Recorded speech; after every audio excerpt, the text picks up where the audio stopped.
ঘরে যদি কোনো জিনের অস্তিত্ব বিদ্যমান থাকে, তবে তার সাথে মোকাবেলা করার মতো শক্তি আল্লাহ তাআলা বেড়ালকে দিয়েছেন।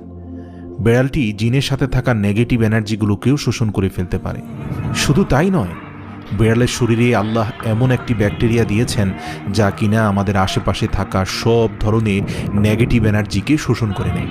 এছাড়াও বিজ্ঞানীরা বলছেন, আমরা যখন রাতে ঘুমাতে যাই তখন ঘরে পুষে রাখা বেড়াল সারা রাত ধরে আমাদের শরীর থেকে নেগেটিভ এনার্জি শোষণ করতে থাকে। আল্লাহ রাব্বুল আলামিন বেড়ালের মাঝে কিছু বৈশিষ্ট্য দিয়েছেন, যার কারণে এমন সুন্দর একটি মাখলুক আমাদের রোজকার জীবনের অংশ হয়ে উঠেছে।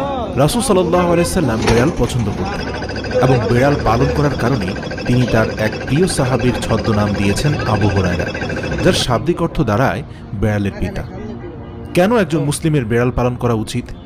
গবেষণা করে জানতে পারা যায়, আজ থেকে ৮,০০০ বছর পূর্বে জঙ্গলের বেড়ালরা খাবারের খোঁজে জনবসতি